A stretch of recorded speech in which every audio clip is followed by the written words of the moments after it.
잔 자의 말로 어떻게 도와줄 줄 알게 하시고 아침마다 깨우치시되 나의 길을 깨우치사 학자같이 알게 하시도다. 아멘.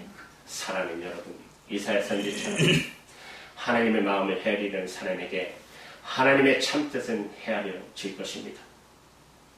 하나님의 본심을 읽으려는 사람에게만 읽혀질 것입니다.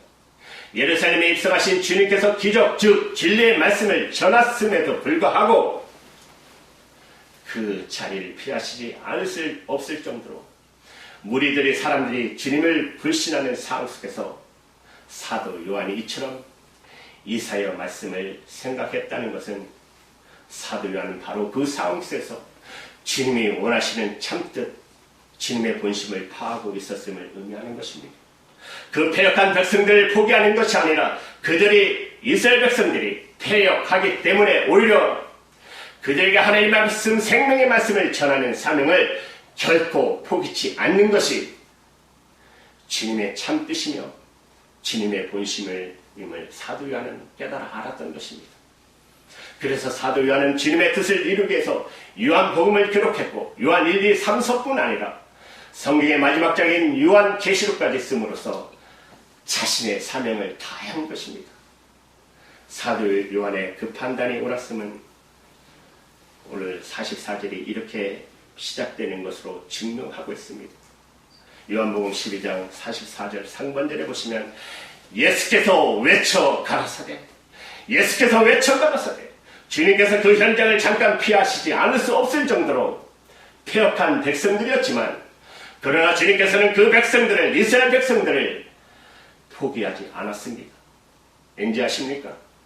하나님께서는 악한 자가 돌아서는 것을 기뻐하시는 분이시며 하나님께서는 길 잃은 한 마리의 양이 돌아오기를 진정으로 고대하는 분이심을 마지막 한 사람까지 다 살리고 구원하는 것이 하나님의 참뜻이며 본심이심을 주님께서는 잘 알고 계셨기 때문입니다.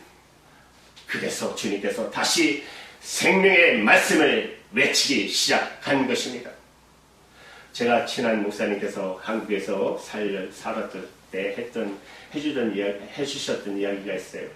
목사님이 젊을 때인데요. 두 자녀가 있었는데 당시에는 젊은 시절이었겠죠. 초등학생들이었으니까 초등학교 두 형제가에게 돈을 주면서 너희들이 그렇게 좋아하는 짜장면과 떡볶이 저도 제일 좋아하는데 원하는 거 사 먹고 오라며 돈을 주었답니다. 아이들은 부푼 마음으로 집을 떠나갔어요. 목사님 생각하기엔 지금쯤 아이들이 짜장면 먹을까 아니면 떡볶이를 먹고 있을까 이렇게 집에서 생각하는 것만으로도 괜히 마음이 즐거웠다는 것입니다. 그러나 해가 진 뒤에야 귀가한 아이들의 표정은 예상과는 달리 침통해 하더랍니다. 곧 울음을 터뜨릴 것 같은 표정이었답니다. 가득을 물었더니 자초지종이 이러했습니다. 공놀이를 하던 큰아이가 친구에게 같이 가자고 전화하기에 공중전화로 갔어요. 지갑에서 동전을 꺼낸 뒤 통화하는 동안 지갑을 놓고 왔다는 사실을 알았어요. 깜짝 놀란 아이들이 소살같이 공중전화 박스로 뛰어올 때 멀리서 보니까 한 아주머니가 공중전화 박스에서 나오더라는 것입니다. 아이들은 혹시 하면서 그 아주머니를 찾기 시작했어요. 사방을 뛰어다니며. 그러나 그림자도 보이지 않았답니다. 겉으로 꿈에 부풀던 짜장면도 떡볶이도 다 날아가 버리는 순간이었어요. 바로 그때 둘째 아이의 머릿속에 반짝하고 떠오르는 생각이 있었답니다. 다시 형제는 공중전화로 뛰어갔습니다. 둘째 아이는 한급히 긴급통화 버튼과 112를 계속해서 눌렀답니다. 상대의 응답이 있자 초등학교 3학년인 둘째 아이가 이렇게 말합니다.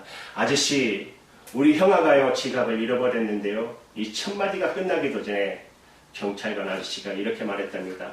어린아이는 이런 장난하면 못 써. 어린아이는 이런 장난하면 못 써 하면서 그리고 전화를 끊어버렸어요. 아이들의 본심은 절대로 장난치려는 것이 아니고 경찰관 아저씨를 골려주는 것도 아니에요.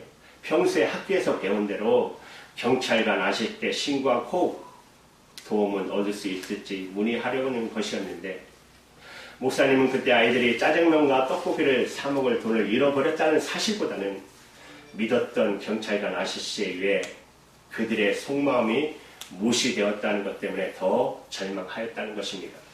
사랑하는 여러분, 그렇다면 피조물인 인간이, 저와 여러분이 하나님의 참뜻을 왜곡하고 그 본심을 속단할 때 창조주신 하나님께서는 얼마나 속상해하시고 또 절망하시겠습니까? 세상 사람들이, 세상은 갈수록 악해지고 있습니다. 세상은 더욱더 어두워지고 있다면 하나님께서 우리에게 요구하시는 것은 그 악한 사람들과 어두운 세상을 버리고 포기하라는 것이 절대로 아닙니다.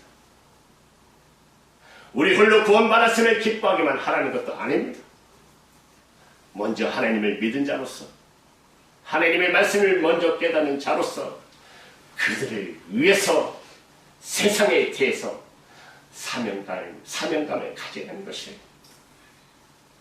그들을 책임지고 빛으로 인도해 오라는 것이에요. 우리의 말과 우리의 행동으로, 우리의 삶으로 그들에게 생명의 말씀, 하나님의 말씀, 진리의 말씀을 증거하라는 거예요. 사랑하는 여러분, 하나님의 참뜻은 헤아리는 사람들에게 헤아려질 것입니다. 하나님의 본심을 읽으려는 사람에게만 읽혀질 것입니다. 하나님의 사랑과 생명의 향기는 바로 하나님의 참뜻을 헤아리려고 애쓰는 자, 하나님의 본심을 읽으려고 애쓰는 자를 통해서 세상에 진동하게 될 것입니다. 사랑하는 여러분, 이제부터라도 하나님의 참뜻을, 본심을 헤아리려고 애쓰는 저와 여러분 되시기를 주님의 이름으로 축원합니다. 아멘. 기도합니다.